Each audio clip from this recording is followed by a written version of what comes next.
It's really good to be able to share with you on this subject. It's something very close to my heart. And it's been one of these things that has bugged me since I became a Christian. And it's been quite a long time now. And I asked so many questions in those early days that seemed to me no one had answers for. And so in the end, I sort of let it slide and went along with things as they were. But always inside of me, there was this question mark as to why it was I was second class. And I think it may be difficult for fellows to grasp the strength of that feeling that there is in many, many women. There is a sort of, we're born with it. We're born with this feeling of being second class. And we don't understand why. And we come to God with this question in our faces, in our hearts and in our minds. And we come to God and we think, are you really my father as well as the men's father? And if you are, why have you designed it that I'm second class, that I'm not first class? What is it in me, Lord, that is wrong? And why did you create that wrongness in me? Maybe there are lots of women here who wouldn't put it into words in exactly the same way that I do.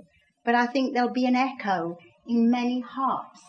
And right at the very beginning, just so the men understand how we do feel, so they know it's not just me stood up here spouting, would women who feel an echo of something like that in their hearts just put their hands up?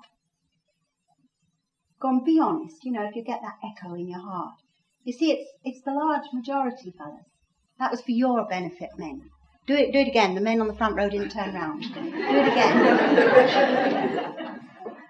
You see, it's a large percentage that have this feeling, and we're born with it. And we don't understand why we're born with it. And if you're a sort of more gentle woman than I am, you sort of can live with it all your life, like wearing something that rubs you. But somebody like me, I keep wanting to take the jolly thing off. I don't want to be rubbed. I don't understand why I should be rubbed. And what is there wrong with me, God? And I keep trying to take it off. And I've been, sort of outgoing, and I've done my thing, and I've done what I could where I could, and I've exercised my gifts. But all the time inside of me, there's been this sort of ache for the whole of my sex. And it's driven me back really to God, where it should have been driven, if you see what I mean. And it's caused me to ask him to show me something. And I used to have a terrible problem reading my Bible. In fact, for a long time I didn't do it, because the only examples that I had were of men reading the Bible. And generally speaking, men read the Bible and then they think what they think about it. And you see, I try to do the same, and I don't function like that. When I read my Bible, I read it, and then I have to sit back and think what I feel about it, which is very different. But because I was in a male-dominated atmosphere called the church, which is a male-dominated atmosphere, I felt that the right way to do it was this way. And so for years, I tried to read my Bible like that, and then in the end I gave up, because I would sit there and my mind was a blank, because I wasn't going to get the answer up there.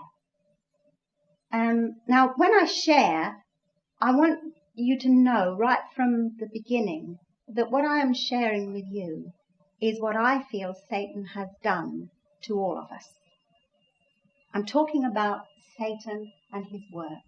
I'm not talking about you as individual guys or you as individual girls. I'm talking about what Satan's done. So bear with me when I hit something that might feel a bit like a raw nerve for you. I'm not hitting you. But if you respond in that way, then think, maybe this woman is right. Maybe the enemy has been at work here, and I've never realized it. Because I'm not having a go at anybody, except that rat bag of an enemy of mine. That's who I'm having a go at tonight. So I don't want to lose any of you. I'm not having a go at males because I feel you're chauvinistic and you should change. I'm having a go at the enemy who's put things in you that tempt you to being chauvinistic. And I want those things to change. So I'm not having a go at you personally. And in the end, I went back to my Bible and I started reading it how I can. which is to read bits of it and then think what I feel and let my imagination run on. And finally, I got myself back into Genesis.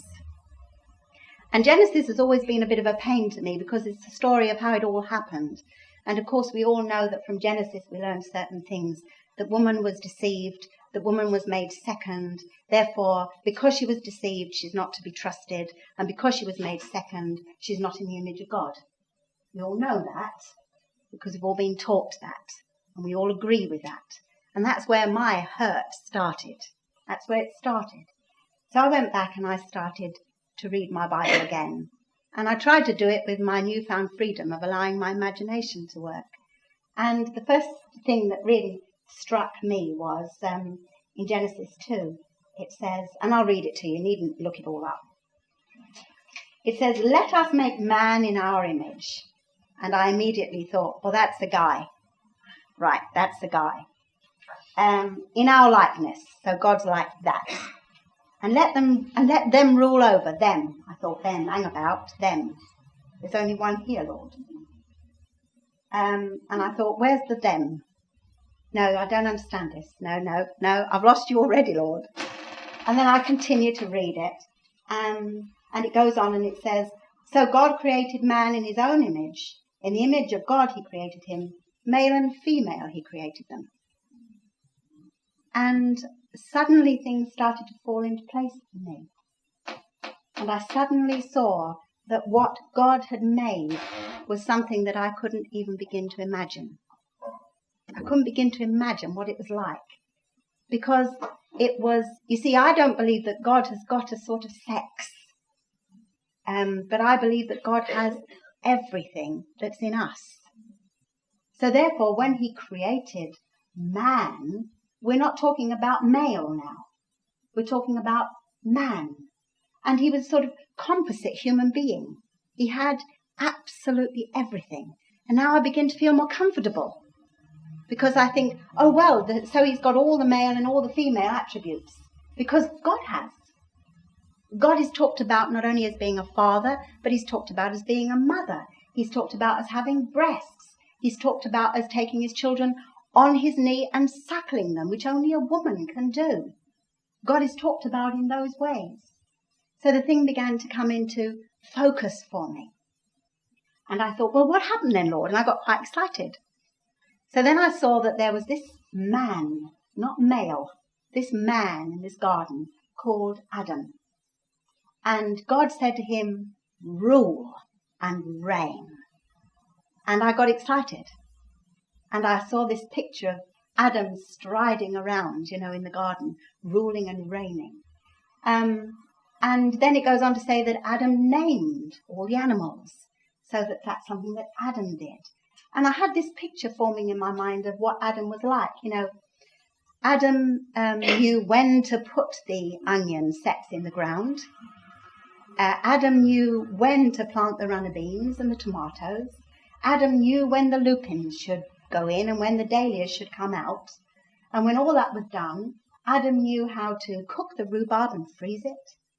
Adam knew how to pick the flowers and arrange them. Adam knew how to put the colours together so that they looked good. Adam knew everything, and Adam was bored talking to himself. Because there's Adam in the garden and all the animals, and they're not like him, the Bible says. And so when there's a lovely sunset, Adam says to himself, "It's a lovely sunset." And Adam says to himself, "Yes, it is, isn't it?" And Adam says to himself, "The rhubarb was good last night, wasn't it?" And Adam says, "Oh, yes, it was excellent. I like the way you cooked it." And all this is going on because Adam is everything. And God looked at Adam and he said, "It's not good that what I've done here, because I've created one on his own." And then God did an amazing thing. He didn't go away and make Eve because he couldn't. There was nothing left. Nothing left. He didn't scratch around and get some dog ends and some bits of this and bits of that and bits of the other and make a second creation. He didn't do it because there was nothing. So what he had to do was he had to divide Adam up. He had to actually separate him out. And it's significant. Things like The first person that Eve would have seen is not Adam, but her God. That's the first person Eve would have seen. The same as Adam. This isn't a second-class citizen. As Eve opened her eyes for the first time, it would have been God's face that she looked in. The same as Adam. And here are these two now, who are one. And, you know, my imagination runs riot that God comes into the garden and he calls Adam. Now, who answers? I think they both came running, because Eve didn't have a name then. She was still Adam. She was still one. They were still complete. They were still united. They were still together. There was a oneness there in the garden. And it wasn't until they ate of the tree and something went wrong that changed. Eve does not actually get a name until after they're thrown out of the garden. So do you imagine God comes in to talk with this creation, which is him, which is made in his image, and he calls Adam and both come running? Because there is no other name. There is no other creation. There are no other people. They're one. So they come running. And it's just how God designed it, that they should rule and reign. Because there's no difference between them yet. They're called to rule and reign because they're one. I think John mentioned this the other day, and this was something that really got me, you know, my old brain ticking over. Because John explained to you that the theologians say that if you really want to see how it happened, you go back to the first mention. Well, here it is. What is our purpose? To rule and reign. That's our purpose. It's the first mention. That's what we were designed to do, to rule and reign. Not just the men, not just the women, but together. So it changes things. It changes the perspective. That is where God is taking us, together. And what happened was that Satan had a plan. And you read what he does in Genesis. And he questions the woman. He comes into the garden in Genesis 3, and he says to her, "Did God really say?" Now you say that to a woman today, and she's immediately at 6s and 7s. Did God really say? Oh, perhaps he didn't. Perhaps I didn't get it right. You can see what's happening already. You can see that in the separating it up, that already there's rocky ground there, because she wasn't together with Adam. Adam would have said, of course God said it, but she wasn't together with Adam at that point. And the question is, did God say? And she's not sure. She's not sure what God has said now. And finally she takes and she eats, and she gives it to Adam, and he eats. Now you have to understand that Adam doesn't seem to have needed any kind of persuasion. The Bible just says he ate it. And it isn't until Adam also has eaten it that the eyes of them both are opened. They did it as separate individuals, but the result was a combined thing. It isn't that Eve ate, her eyes were opened and she knew what had happened. It wasn't until Adam also had eaten that together their eyes were opened and they saw what they had done. So it's a separate thing, but they're still one. Can you see that? They're still one. They're still how God planned for them to be. But they sinned, and Satan's plan went into operation. Now I believe that Satan's plan was basically to, do God one in the eye. Broadly speaking, was to give God a slap in the eye. But Satan's plan is still the same today as it was in the garden. He wants us to question our ability to hear God. And that's what happened in the garden. He wants to question God's desire for us, because in 3, the serpent says, you won't die, for God knows that if you eat it, you'll be like God. He's questioning God's desire for us. Because, of course, that was God's desire, that we should live forever and that we should know all things. And he's still doing that today. 3, that God wants to destroy, that the enemy wants to destroy our communication. Our communication with God, our communication with one another, and finally our communication nationally. You see that between the Americans and the Russians. That's bad communication. It's part of the enemy's plan. And he wanted to put into operation there in the garden a battle between the sexes. And he started way back there. And here we are all these thousands of years further down the line, and the battle's still raging. It's still raging. Out there in the world, the women have become militant. They've become a sex that says we do not need men. They are totally expendable. Give us the sperm bank, and we will inseminate ourselves, and we will have children. We'll have boy children merely to give us the sperm bank. But we don't need men. We're complete without them. All we need is the sperm. That's all we need. We don't need them for love. We don't need them for sustenance. We don't need them for help. We don't need them for companionship. We don't need them for sex. All we need them for is the sperm, and we can deep freeze it. That's where they've gone. That's what they're after in the world. And they're militant. They're militant. Satan is getting everything that he wants out there.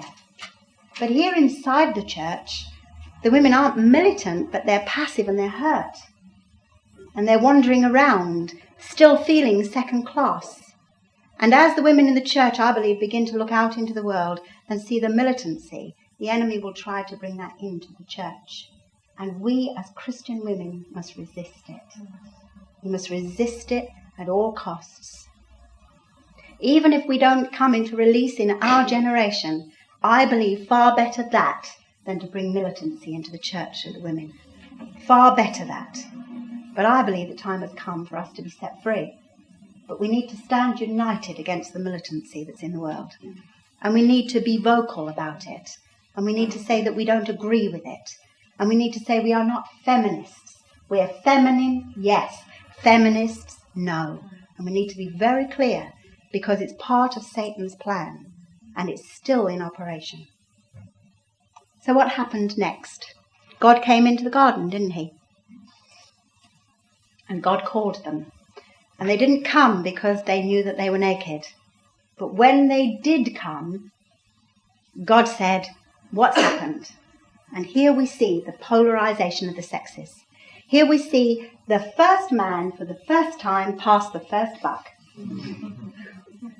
And fellas, you've inherited that. You've inherited it from that half of creation called Adam. You've inherited. It's a historic bondage, this desire in you to pass the buck. Because there is that desire in you. You were born with that, the same as I was born with mine. You didn't choose to feel like that. And what did the man say? The woman you gave me, he passed the buck two ways. Her and you, God. Not my fault. And it's the first time in history that the buck is passed. And there it begins.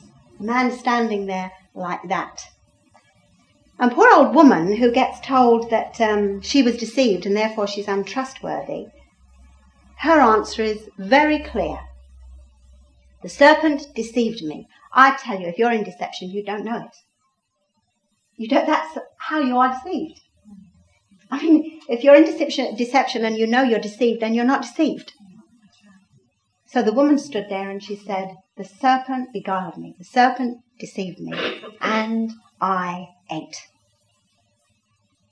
Now, I believe that whereas the Bible, not the Bible, but men from there on distrusted women and brought us more and more and more into bondage, God hears that. Because in all the cursing that God then does, he gives one promise, and he gives it solely to the woman. Because God does some heavy cursing then. He curses the man, he curses the woman, he curses the ground, he curses the serpent. But in all of that, he gives a promise to the woman. And he says, from her seed will come the ultimate downfall of the serpent. And she'll do it without the help of a male. Sorry, men. Because he was talking about Jesus. So I believe that God really did curse us, girls. I believe he cursed us. I believe he cursed us in the area of the reproductive system, because he talks about it being hard work to bring children into the world, to bear them, and our desires would be to our husbands. I believe he cursed us. And I don't want to get round that. I'm not trying to get round it, if you understand me. He cursed us. He cursed men as well. And he cursed the earth for men's sake, and said that it would be hard work for men to work. And I believe that was because of the buck passing. And God said, and now you're going to work like you've never worked, mate. By the sweat of your brow, you'll get anything. And that has been a cause of hurt and complaint to men right through the centuries. And as often as they can, they will offload the work on the women, if they can. That's the pattern. Now, I'm not talking about you. You are getting hold of this, aren't you? This is the enemy. Start getting angry. Start getting fired up at what he's done to us. Start getting stirred up. Start gritting your teeth and thinking to yourself, ratbag, I never knew it before. Perhaps for some of you. But I'm beginning to know it now. Start getting angry. This is historic. We take it in with our mother's milk. It's historic. We're born with it. The woman. I'm majoring on the woman tonight and throwing a few bits to the men, all right? The woman. Now, God cursed, I call it the womb area, right? Now, let's look at modern woman. If you need any proof for what I'm saying, a woman today is allowed to have premenstrual tension, post-menstrual tension, and ovulation tension. That doesn't leave you much of your month. She's allowed to have those. If a woman suffers from those kinds of tension, she can go to the doctor. The doctor knows exactly what she's talking about, and he will prescribe for them. He will prescribe drugs for them. Now, I'm not talking about hormones. There is a rise and a fall in a woman's body of hormones, which triggers off mechanisms in a woman's body which makes her menstruate. And without those, she doesn't do it. So she needs those. But it's not those, actually, that cause us the problem. It's what Satan brings on top of them. It's what he brings on top of them. He brings, well, one set of symptoms are called the miseries. And all that happens to a woman, is that for about 7 to 10 days before a period, she aches, and she has these occasional sort of cramps in her stomach, and her back aches, and her head aches here or here, and her throat aches, and it's called the aching miseries. That's what the doctor calls it. It's got a big long name as well, but basically speaking, it's called the aching miseries. And there are very few women who don't suffer in some way or another. So that here is Satan bringing something in on top. In the worst cases, women suffer from very, very bad depression before and after a period, and in the middle of the month when she ovulates. That's the other end of the scale, is deep depression, often suicidal depression. A woman often, as she's coming towards her period, has a personality change. She becomes a shrew. She becomes unbearable to live with. She can't live with herself, let alone anybody else living with her. It's a misery to her. And women all over the world, when these begin, they look at the calendar. They look at the calendar and say, aha. Now, when I began to realize that I was ahaing, I thought to myself, yeah, aha, indeed, aha. My body's my body. God has made it to function in a certain way, but I don't feel what's happening to me is godly. And I want you to know that my testimony is I kicked it. I kicked it out through the door. So that for years and years and years of my life, I didn't even know my period was coming until it arrived. Now, many of you use your periods as excuses. Excuses to get away with things. Excuses to be unpleasant. It's all part of Satan's plan. Excuses not to be responsible. You see, if you're not in your right mind, you can't be responsible for your actions. I want to be responsible for my actions every day of the year. I want to be a woman of God who is not governed by what Satan does with my hormones. And if I can get to grips with that and see the enemy run over that, then I believe that God can use me every day of my life. But on the off days, he can't use us, can he, girls? It's too terrible on some of those off days. All you want to do is to get back into your bed and curl up in a ball. See, what happened was that God cursed the area and Satan said, aha. And do you know why? Right, use your imagination. Here we are in the garden. And God's doing all this heavy cursing. And then Satan is there and he hears this promise. And he looks at this woman and he says, blow my legs off, as my teenagers say. This woman's going to have a child that is going to kill me. I have got to get to work on every woman that's able to bear a child. Because he never knew when the child was coming. God didn't tell him. Didn't tell the woman or the man either. So every woman potentially is going to be the instrument to actually annihilating him. Can you imagine how he hates us? How he seeks to destroy us. Because he knows, because God has said, that ultimately his downfall is coming through our sex. So Satan went for us. Satan wanted to bring us down as low as he possibly could. And men have cooperated with him, unknowingly, but they have cooperated with him. See, women have an extremely low opinion of themselves. And as I talk to women and go around the countryside, I would say it's at epidemic proportions. Epidemic proportions amongst women. But is there any surprise to you that a woman would have a low opinion of herself when she descended from the garden into virtual slavery? When she became a total chattel? Here is a woman who is not made in God's image. Even the Judean tradition doesn't uphold a woman as being equal in the sight of God with males. The tradition doesn't. You see women breaking through the tradition and breaking the mold and being the exception. But the tradition of the Jews was that women were definitely subservient. That women were there to bear children. That women were there to bring money and possessions. But they weren't there to rule and reign. So that women are prone to certain things. They're prone to low self-opinion. You ask a woman, you look at a woman and you think, oh, that's a beautiful woman. And you say to her, oh, you're a good-looking girl. And she says, yes, but my legs are too long.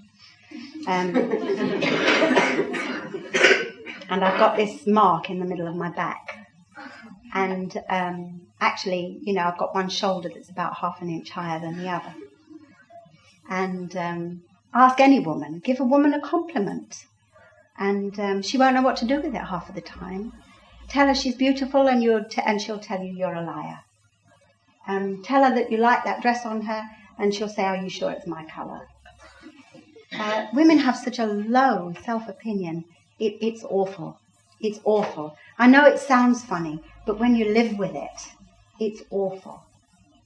Tell a woman that she's prayed a good prayer and she'll say, did I? You know, say to a woman, I'd like to have a word with you, and her heart will begin to beat like mad. Even if it's just to say to her, do you think you could come round tomorrow and help me with, help my wife with the children or something? Her heart will begin to go bum, bum, bum, bum, bum, bum, bum, bum, bum. Because inside of her, this low self-opinion is forcing her into, what have I done? What have I done wrong? Why am I reacting like this? Women also are paranoid about criticism. Paranoid. Absolutely paranoid. There is a fear of criticism amongst women which almost sinks them without trace. But would you be surprised when you see Satan's plan for them and the way that they've been brought low? Would you be surprised? I don't know if you know, but the Jewish tradition, and I'm not talking about the Old Testament. The Old Testament and the laws there were designed to bring a woman out of the curse of God. But they were a set of laws that nobody could keep. I mean, the men couldn't keep them. The women couldn't keep them. See, when a woman was having her period, she was unclean. When she was having a baby, she was unclean. She was unclean for a lot of her life because there wasn't any contraception in those days. So a woman was either having a period or pregnant. And so for a lot of her life, she was unclean. But God was providing a way back through the curse that he'd put on her. But it was too heavy to bear. And God knew that. That's why Jesus was coming. Because Jesus bore our curses, finally, once and for all on the tree. But there is a way back through the law, if only you can keep it. And that's the same for men and women. But the tradition of the Jews was that women were a snare. You see, women weren't to be trusted. Women were a snare. Women would get men into trouble. Women tempted men to lust after them. And so the best place for a woman was in her home. The best place for a woman was either under the wing of her father or under the wing of a husband, and kept out of sight, out of mind, because of the snare that she was. I mean, Jesus blew it away. He blew it away because he turned to the men and he said, I tell you, to lust after a woman is to commit adultery. That was to the men. He blew it away. He said, it's not their fault.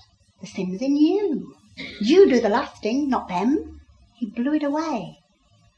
But here we are with the weight of this history on our backs, with the weight of this history, with the way that we've been treated for centuries. In this country where we are now, it wasn't until about 1850, now I'm not getting the dates wrong, 1850, that a married woman was given the first rights over her own property. That's not long ago, is it? And how about wife-beating? Now, if you've got two total strangers, a male and a female, out in the street or in a bar or in a hotel or in a pub or in anywhere, and one beat the other one black and blue, pulled lumps of hair from one's head and poured boiling water over them, the one who'd done that would be thrown into jail. Not if you're married. That is a domestic argument. Even something in our law today that says a woman somehow has a lesser right than a male. There's something there. There's something of the enemy there that seeks to keep us in the place that the enemy wants us. It's a terrible thing when you really sort of try and take your blinkers off and look at it. If you look at the church, it's been for so long a male club. You know, during the hundreds of years when the Church of Rome was the seeable big thing that was happening, the male who was at the top of the pile was the celibate male. Never touched a woman. Next came the men who were married, second-class citizens. Next came the women who were also celibate, the nuns. Then came the married women. We've always been the dog ends, the tail, the end. And we have that whole history piling up behind us. We have that whole history piling there, bending us over, making us react in ways that we don't want to react. I react in ways that I am ashamed of at times. I say to myself, you are a woman of God. Get your act together. Don't be motivated by the enemy. Get your act together. And he didn't go away and ritually cleanse himself. He blew it all away.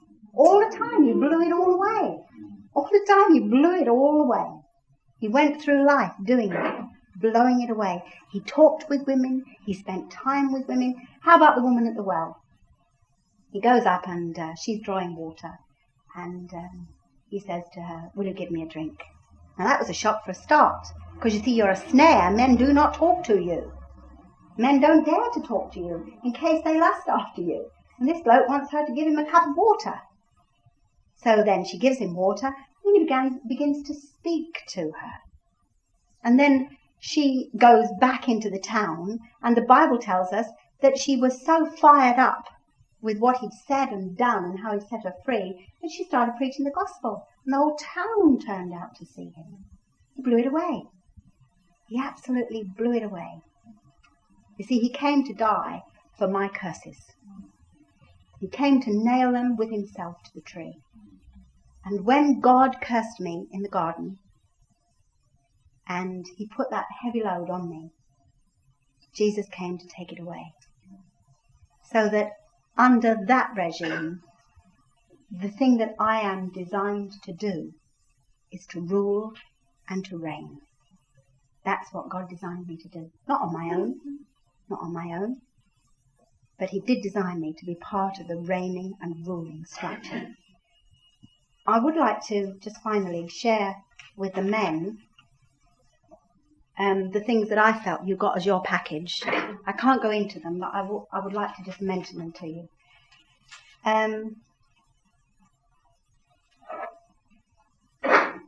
You're born with a feeling of rightness. You're born with it. You feel right in everything you do. Even if you spit on the pavement, you feel right about doing it. You're born feeling that. And that, I believe, is part of what is wrong with you, if you understand what I'm saying, what Satan has done. Many of you are born with a mistrust of the intuitive. Anything intangible, you will say, explain it. If you cannot explain it, it's rubbish. We don't want to know. Be logical, otherwise you are not to be trusted. You're born with that sense of mistrusting something that you can't get hold of and feel, work out, sort out and write down. And then hold it up and say, oh yes, A, B, C, D. You're born with that mistrust. You're born with the fear of being dominated. You don't want to be dominated by anybody. And it leads you into fearful independence. I believe that that is the key to why more women get saved into the church at the minute than men. Because it's the fear of being dominated, and it leads you into being independent. And if you want to start seeing men saved, I think you've really got to bash it on the nose. And that there is in you a fear of making decisions which are unpopular. You don't mind making popular decisions, but unpopular decisions you don't like making, in case nobody goes along with you, in case you're wrong, and in case you're out on a limb. You don't like doing that. And those are just sort of to whet your appetites. I would like to say something about married women in the church, because I think that's important. The one scripture that I don't want to do away with and can't do away with and can't get round and can't walk through and over and all the rest is that a married woman should be in submission to her husband. I agree with that wholeheartedly. But I believe that that is part of God's social order. I believe that that is so that the world sees the togetherness of Christ and his church. I believe it's for out there.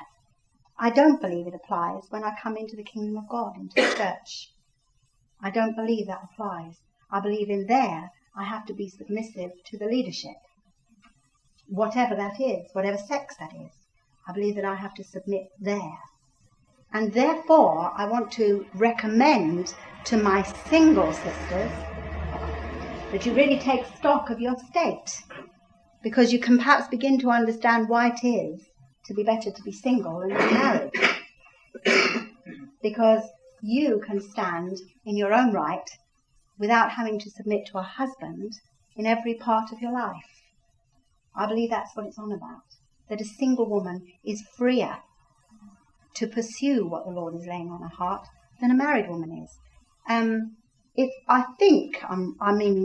hypothetical, this, and I know that, and I'm saying that love before you tell me to, because John always tells me when I'm being hypothetical, you see. But I think that if I were a single woman, by now I would be living in the East End of London, because that's one of my burdens. But it isn't a shared burden. So I submit to my husband in that, and we don't live there. And I don't have a problem with that. And I think that's absolutely right. But as a single woman, I could go and live there. Because I'm not answerable in the same way in social structure. So I didn't want to leave the single women thinking that they were another class all on their own, and left out of this married business. And in the church, I believe it's really important that we see that we need to put the male and female aspects back together.